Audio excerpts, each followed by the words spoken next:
A lo largo de la historia, las personas han buscado formas de unirse para enfrentar juntos los retos económicos y sociales. Una de las más importantes ha sido la sociedad cooperativa, un modelo basado en la solidaridad, el esfuerzo propio y la ayuda mutua. Las cooperativas no solo son una forma de organización económica, sino también una alternativa social que promueve la equidad, la participación democrática y el bienestar colectivo. En este video exploraremos su origen histórico, sus principales esenciales, la forma en que se constituyen legalmente, así como los derechos y obligaciones de sus socios, su estructura interna, los tipos de cooperativas existentes y los retos que enfrentan en la actualidad. Acompáñame a conocer cómo este modelo ha evolucionado en México y por qué sigue siendo una pieza clave en la construcción de la economía más justa y solidaria. La figura de la sociedad cooperativa, aunque tiene múltiples antecedentes, se conformó como un modelo jurídico-económico en Europa durante el siglo XIX. Su esencia es ser un medio de cooperación y ayuda entre sus agremiados, surgiendo como una forma de mutualismo frente al libre mercado industrial para las clases menos favorecidas por el liberalismo económico. En México, su regulación se remonta a más de un siglo, estando sujeta a una fuerte influencia de la política económica del Estado. Su primera mención se encuentra en el Código de Comercio de 1889.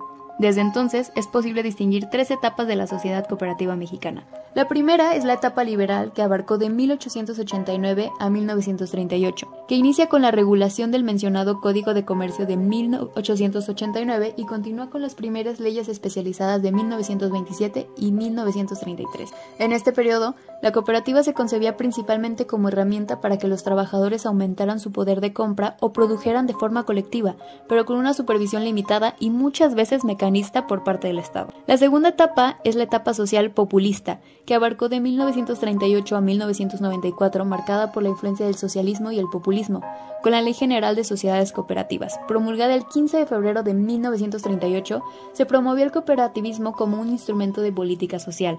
Esta etapa cambió radicalmente el enfoque. Se requirió autorización previa de la autoridad administrativa, primero la Secretaría de Economía Nacional y después la Secretaría de Trabajo y Previsión Social, para continuarlas y operar. Se vinculó su existencia exclusivamente a la clase trabajadora, entendida como aquella formada de quienes no detentan medios de producción, y la autoridad supervisaba que los socios cumplieran con esta calidad. Se limitó su capacidad de acción económica y se le sometió a una estrecha inspección y vigilancia. Su inscripción se realizaba en un registro cooperativo nacional, y sin ese requisito la sociedad no existía. Durante este periodo, las cooperativas estuvieron subordinadas al Estado en muchos casos, lo que fue calificado como un paternalismo del Estado, que impidió el desarrollo del verdadero espíritu de colaboración. Finalmente, la etapa neoliberal, de 1994 hasta la actualidad, se inicia con la promulgación de la nueva Ley General de Sociedades Cooperativas, publicada el 3 de agosto de 1994, que abrogó a la Ley de 1938. En este nuevo marco, influenciado por el neoliberalismo, se estableció un régimen más flexible, ya que no se exige una autorización estatal para operar y la personalidad jurídica se adquiere al momento de la firma del acta constitutiva. Se permite en la Constitución con un mínimo de 5 socios, a diferencia de los 10 que exigía la Ley de 1938. Y se elimina el requisito de pertenecer a la clase trabajadora. La ley vigente es más clara al señalar que la cooperativa puede dedicarse a cualquier actividad económica lícita, reafirmando su origen histórico dentro del modelo capitalista. La Ley General de las Sociedades Mercantiles reconoce a la sociedad cooperativa como uno de los tipos societarios en México, aunque ésta se rige por su ley especial y solo se aplica en forma supletoria. Su inscripción ahora se realiza en el Registro Público de Comercio. Durante estas etapas se ha visto cómo las cooperativas mexicanas han participado en secretarios agrarios, de servicios, consumo y ahorro, y también cómo han tenido altibajos según la política económica del momento. Por ejemplo, se reporta que para 2020 existían aproximadamente 886 sociedades cooperativas de ahorro y préstamo en México, con más de 8.1 millones de socios y 188.546 millones de pesos en activos. La evolución histórica también muestra un tránsito de la cooperativa como obra social, característica de la etapa populista, hacia la cooperativa como empresas con principios, propia de la etapa neoliberal, donde el reto ha sido mantener la identidad cooperativa dentro de un mercado cada vez más competitivo. Dentro de la esencia y principios del cooperativismo, la definición legal mexicana lo expresa de esta forma: una forma de organización integrada por personas físicas con base en intereses comunes y en principios de solidaridad, esfuerzo propio y ayuda mutua, con el propósito de satisfacer necesidades individuales y colectivas a través de actividades económicas de producción, distribución y consumo de bienes y servicios. Esta definición legal captura la esencia que el cooperativismo ha mantenido a lo largo de su historia. ser un medio de cooperación y ayuda entre sus agremiados para alcanzar beneficios económicos y sociales, tanto en lo individual como a favor del grupo. La ley de 1938, por ejemplo, ya definía este fin como procurar el mejoramiento social y económico de sus asociados mediante la acción conjunta de estos en una obra colectiva. A ese respecto, los principios cooperativos universales definidos por la International Cooperative Alliance enriquecen esa esencia concretando 7 principios clave: la membresía voluntaria y abierta, el control democrático por los miembros, la participación económica de los miembros, la autonomía e independencia, educación, formación e información, la cooperación entre cooperativas y la preocupación por la comunidad. Estos principios permiten entender que la cooperativa no solo buscaba un fin económico, sino también un fin social comunitario fundado en la solidaridad, la responsabilidad social y el desarrollo local sostenible. En el contexto mexicano, la Ley General de Sociedades Cooperativas vigente incorpora estos principios universales y los reitera en su articulado. Específicamente, el artículo 6 de la ley consagra los principios de libertad de asociación y retiro voluntario de los socios, administración democrática, limitación de intereses a algunas aportaciones de los socios si así se pactara, la distribución de los rendimientos en proporción a la participación de los socios, el fomento de la educación cooperativa y de la economía solidaria, la participación en la integración cooperativa respecto a las preferencias políticas y religiosas de los asociados y la promoción en la cultura ecológica. Esta base legal y filosófica afirma que el objetivo no es la acumulación desmedida de capital, sino un beneficio equilibrado entre los socios. Por ejemplo, la limitación de intereses al capital y la distribución de rendimientos basada en la participación, sea por trabajo aportado en cooperativas de productores o por volumen de compras en los consumidores, reafirman que la cooperativa se centra en las personas y su actividad, no en el capital que poseen. Esto se complementa con la administración democrática, donde rige el principio fundamental de un socio, un voto, independientemente del número de certificados de aportación que posea. La esencia también involucra el hecho de que las cooperativas son empresas de propiedad colectiva y gestión democrática, lo que las distingue de las sociedades del capital.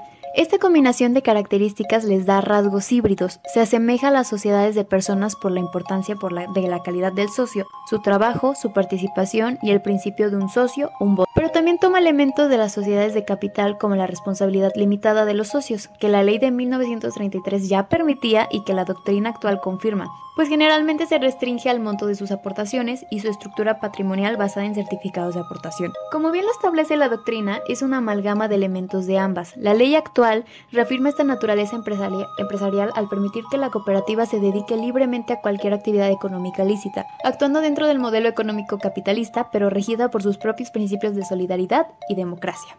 La definición legal mexicana lo expresa de esta forma: forma de organización integrada por personas físicas con base en intereses comunes y en los principios de solidaridad, esfuerzo propio y ayuda mutua con el propósito de satisfacer necesidades individuales y colectivas a través de actividades económicas de producción, distribución y consumo de bienes y servicios. Esta definición legal captura la esencia que el cooperativismo ha mantenido a lo largo de su historia: ser un medio de cooperación y ayuda entre sus agremiados para alcanzar beneficios económicos y sociales, tanto en lo individual como a favor del grupo. La ley de 1938, por ejemplo, ya definía este fin como procurar el mejoramiento social y económico de sus asociados mediante la acción conjunta de estos en una obra colectiva. A ese respecto, los principios cooperativos universales definidos por la International Cooperative Alliance, sus siglas son ICA, enriquecen esa esencia, concretando 7 principios clave: membresía voluntaria y abierta, control democrático por los miembros, participación económica de los miembros, autonomía e independencia, educación, formación e información, cooperación entre cooperativas y preocupación por la comunidad. Estos principios permiten entender que la cooperativa no solo busca un fin económico, sino también un fin social y comunitario, fundado en la solidaridad, la responsabilidad social y el desarrollo local sostenible. En el contexto mexicano, la Ley General de Sociedades Cooperativas, LGSC, vigente, incorpora estos principios universales y los reitera en su articulado. Específicamente, el artículo 6 de la ley consagra los principios de libertad de asociación y retiro voluntario de los socios, administración democrática, limitación de intereses a algunas aportaciones de los socios si así se pactara, distribución de los rendimientos en proporción a la participación de los socios, fomento de la educación cooperativa y de la economía solidaria, participación en la integración cooperativa, respeto a las preferencias políticas y religiosas de los asociados y la promoción de la cultura ecológica. Esta base legal y filosófica afirma que el objetivo no es la acumulación desmedida de capital, sino un beneficio equilibrado entre los socios.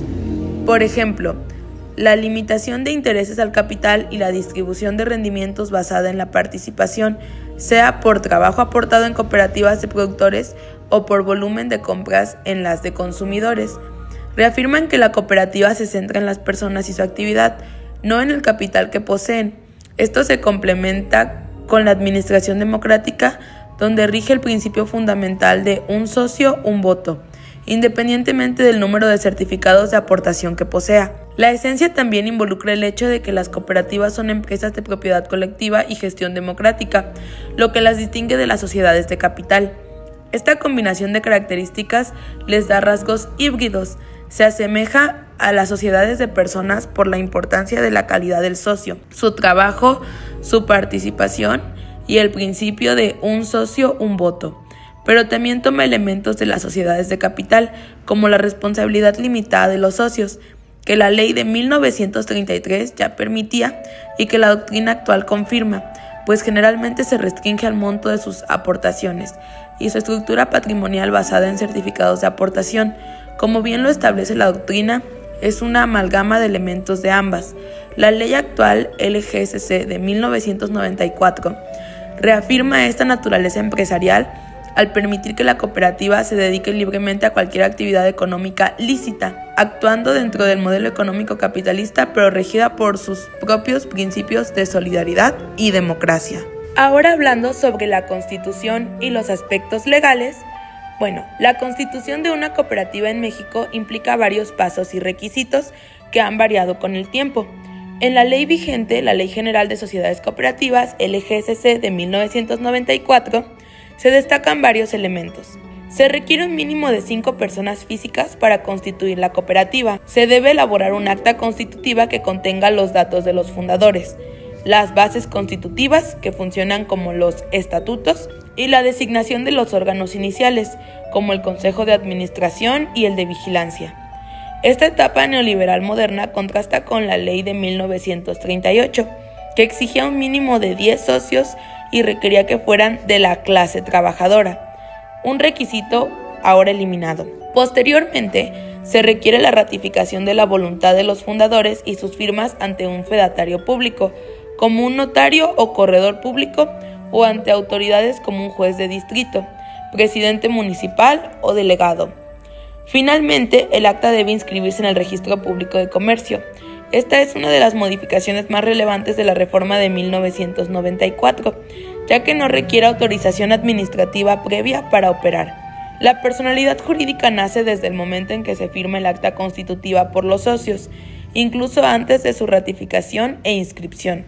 Esto difiere radicalmente de la ley de 1938, donde la sociedad no existía legalmente hasta obtener la autorización de la Secretaría de Economía o del Trabajo y su inscripción en el Registro Cooperativo Nacional. En términos de objeto social, la LGSC actual establece que la cooperativa podrá dedicarse a cualquier actividad económica lícita, ya sea de producción, distribución o consumo de bienes y servicios.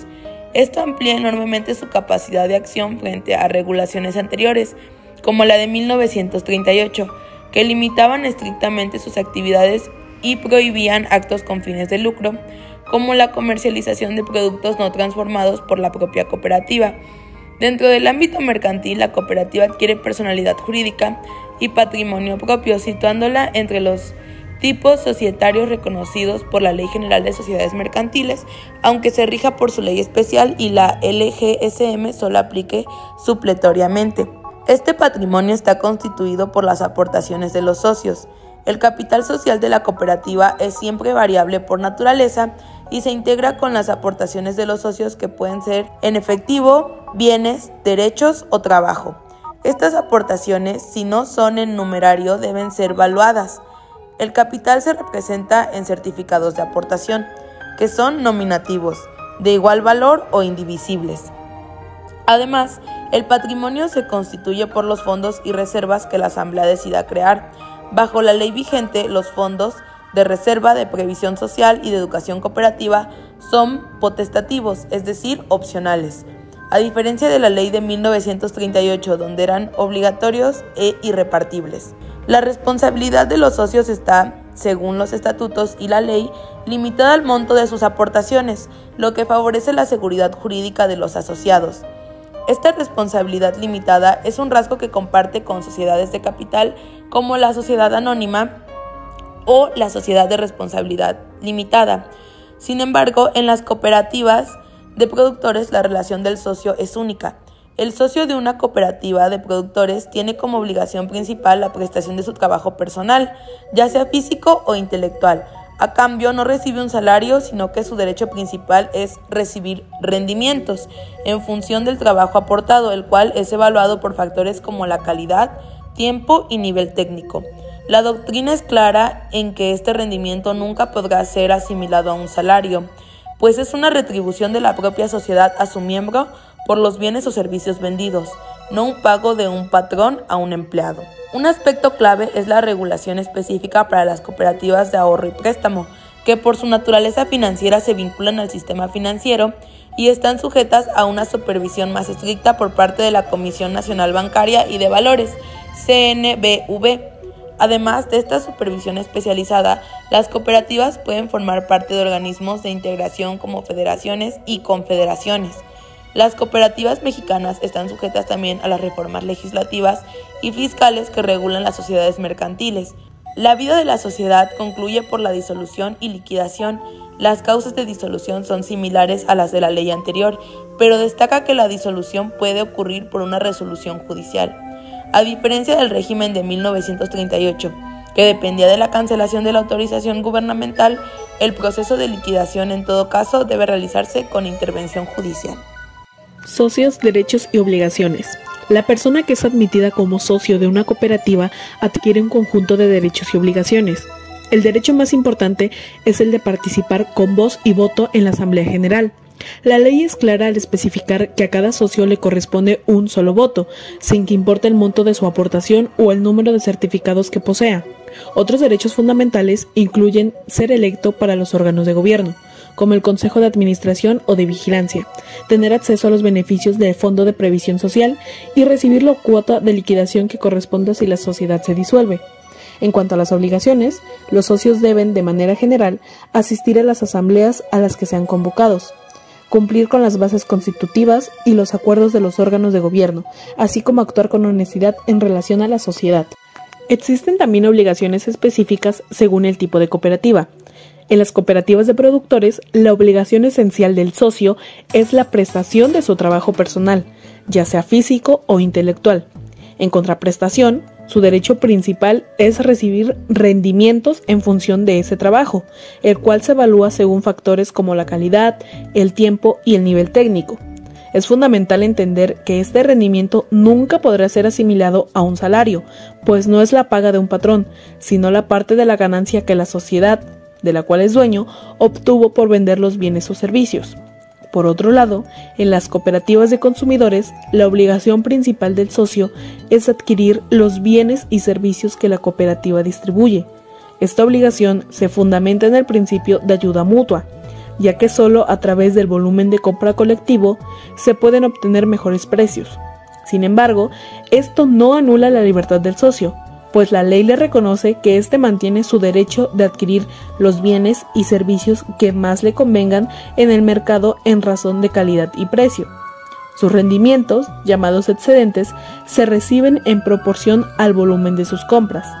Este modelo de participación basado en el trabajo o el consumo y no en el capital es lo que le da a las cooperativas una lógica distinta a las sociedades de capital, garantizando una mayor equidad. Estructura y órganos sociales. La organización interna de una cooperativa se basa en una estructura democrática. Los órganos sociales principales que la ley reconoce son la Asamblea General, el Consejo de Administración, el Consejo de Vigilancia y las comisiones que se decidan formar. La Asamblea General es la autoridad máxima de la cooperativa y su órgano supremo. es la reunión de los socios donde se toman las decisiones fundamentales, tales como la admisión y exclusión de socios, la modificación de las bases constitutivas, la aprobación de los planes de trabajo y los estados financieros, el nombramiento y remoción de los miembros de los consejos y la aprobación de reparto de rendimientos o excedentes. Se reúne de forma ordinaria por lo menos una vez al año y de forma extraordinaria cuando sea necesario, a solicitud de los consejos o del 20% del total de los socios. La convocatoria debe emitirse con al menos 7 días naturales de anticipación para la primera llamada y con 5 días para la segunda. En primera convocatoria, los acuerdos se toman por mayoría y en segunda, con el número de socios que asistan. Todas las resoluciones deben asentarse en un acta que debe contener la fecha, hora, asistentes y los acuerdos tomados en esta. El Consejo de Administración es el órgano ejecutivo y tiene la representación legal de la sociedad, encargado de implementar los acuerdos de la asamblea y gestionar la operación diaria. Si la cooperativa tiene 10 socios o menos, puede optar por tener un administrador único. Si tiene más, debe ser un consejo de al menos 3 miembros, electos por un periodo de hasta 5 años. El Consejo de Vigilancia es el órgano de fiscalización y control. Su función es supervisar las actividades del Consejo de Administración y tiene la facultad de auditar las finanzas. Al igual que el de Administración, puede ser un solo comisionado si hay 10 socios o menos. Una de sus herramientas más importantes es el derecho de veto sobre las resoluciones del Consejo de Administración, obligándolo a reconsiderar una decisión. Finalmente, existen comisiones especiales, además de las que se crean por estatutos como la de Educación Cooperativa o Previsión Social.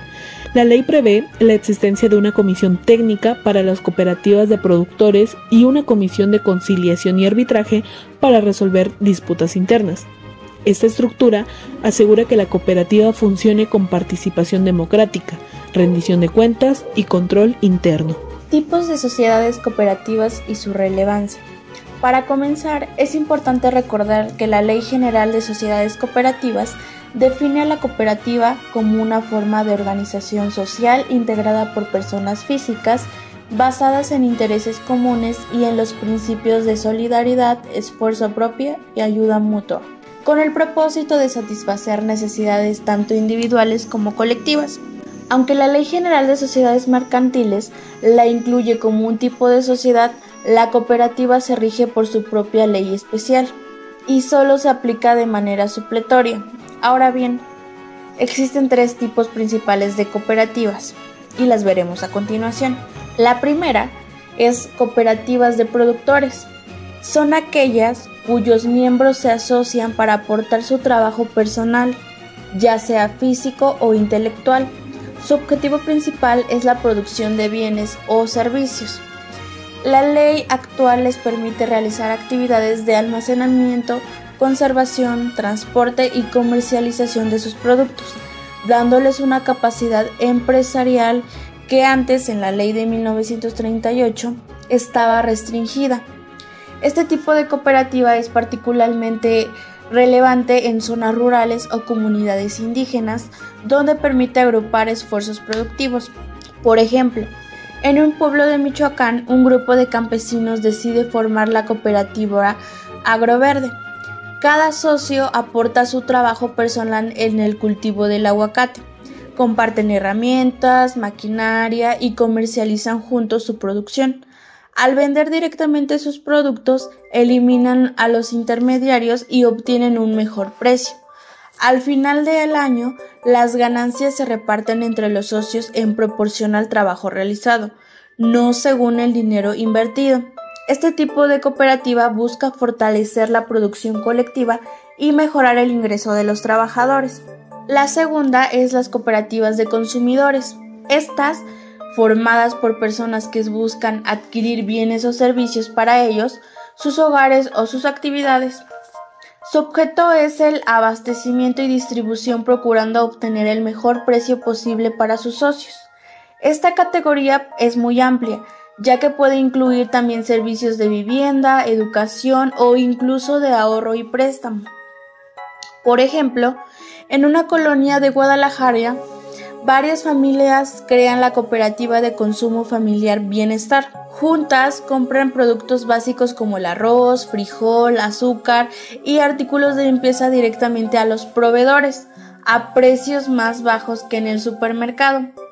Cada socio compra sus productos a precio del costo y al cierre del ejercicio pues reciben rendimientos proporcionales al volumen de sus compras. El objetivo es obtener bienes de mejor calidad y a un precio justo, beneficiando directamente a las familias asociadas. La tercera son las cooperativas de ahorro y préstamo, aunque podrían considerarse como una subcategoría de las consumidores, pues su importancia las ha consolidado como un tipo principal.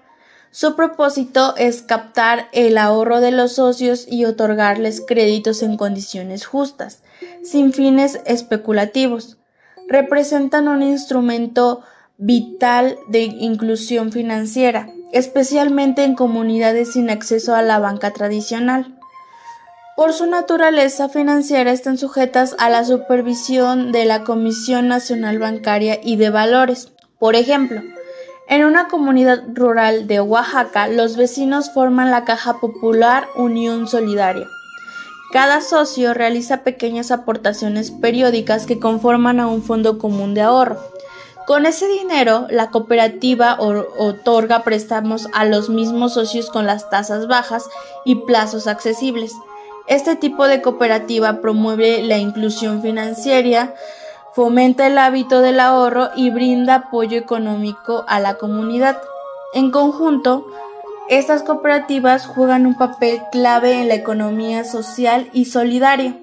Contribuyen a la democratización de la economía, empoderan a los socios y fomentan el desarrollo local. Además, promueven una cultura de ayuda mutua y responsabilidad social. Incluso incluye entre sus principios la promoción de la cultura ecológica, convirtiéndolas en un vehículo importante para el desarrollo sostenible. Sin embargo, también enfrentan desafíos significativos. La de los productores, obstáculos en el acceso de la tecnología y el financiamiento. La de los consumidores, pues la fuerte competencia de las grandes cadenas comerciales. Y las de ahorro y préstamo, el cumplimiento de las regulaciones financieras complejas. De forma transversal, todas enfrentan el reto de mejorar su gobernanza, profesionalización y adaptarse a la digitalización. Existen retos del cooperativismo moderno. Ahora bien, aunque las cooperativas ofrecen grandes ventajas, el modelo cooperativo moderno enfrenta varios desafíos para mantenerse viable y fiel a su esencia en un mercado competitivo. Uno de los principales retos es la gobernanza y profesionalización en un plano interno. Muchas cooperativas carecen de sistemas formales de gobierno corporativo o control interno, lo que afecta a la confianza de los socios. Esto es directamente relacionado con la educación cooperativa. Para que el modelo funcione correctamente, los socios deben estar formados en los principios cooperativos como la administración democrática y en temas de gestión. Cabe mencionar que la ley actual de 1994 establece el Fondo de Educación Cooperativa como opcional, lo que puede limitar su potencial si la Asamblea no lo prioriza. Por eso, la profesionalización es clave.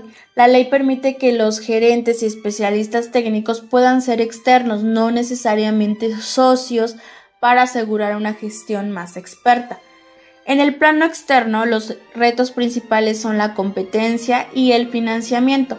Las cooperativas operan en un entorno capitalista y deben competir con grandes empresas tradicionales, lo cual exige altos niveles de eficiencia. Además, enfrentan el problema del acceso de financiamiento y capital, ya que aunque su objetivo no sea la acumulación, requiere recursos para crecer.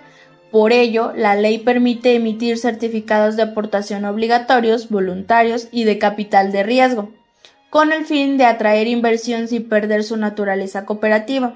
A estos desafíos se suman la digitalización y modernización, así como el cumplimiento del marco regulatorio y la supervisión. La Ley General de 1994 eliminó la necesidad de autorización gubernamental, pero las cooperativas deben cumplir con todas sus obligaciones mercantiles, fiscales y contables y con la supervisión de la Comisión. Finalmente enfrentan los retos de sustentabilidad ambiental y social y de la escalabilidad sin perder identidad. El modelo cooperativo debe crecer sin renunciar a sus principios democráticos, manteniendo la participación activa y solidaria de sus miembros. Las cooperativas que logran superar esos desafíos pueden convertirse en actores relevantes en sus mercados y comunidades, representando un modelo de empresa más humano y sostenible. Para cerrar, recordemos que la esencia de una sociedad cooperativa es que se centra en las personas, no en el capital, a diferencia de una empresa tradicional donde el poder depende de quien invierte más dinero. En la cooperativa, pues cada socio tiene un solo voto, sin importar cuánto haya aportado. Su propósito no es generar ganancias para los inversionistas externos, sino satisfacer una necesidad colectiva de sus propios miembros. Todo su funcionamiento se basa en los principios de solidaridad, esfuerzo propio y ayuda mutua, buscando un beneficio económico y social para todos. Por ejemplo, en la cooperativa de productores, pues como imaginamos un grupo de artesanos en Oaxaca, en lugar de que cada uno venda sus piezas a un intermediario, se unen para formar una cooperativa. Juntos compran materia prima, establecen un taller y venden sus productos directamente a precios justos. Al final del año, el dinero obtenido se llama rendimiento y se reparte según el trabajo aportado por cada artesano. Otro ejemplo común es la cooperativa de ahorro y préstamo, también conocida como Caja Popular. En este caso, los propios vecinos son los socios, aportan sus ahorros y a cambio acceden a créditos justos y accesibles. Esto es fundamental en comunidades donde la banca tradicional no tiene presencia. Sin embargo, y como mencionamos antes, el modelo enfrenta retos modernos. Su estructura democrática puede hacer más lenta la toma de decisiones, lo que representa un desafío frente a empresas tradicionales. Y también hay dificultades para acceder al financiamiento, ya que los bancos muchas veces no comprenden este modelo solidario. Y por supuesto, está el reto de mantener vivos los principios democráticos y la participación activa de los socios, sin dejar de buscar profesionalización necesaria para competir en el mercado actual.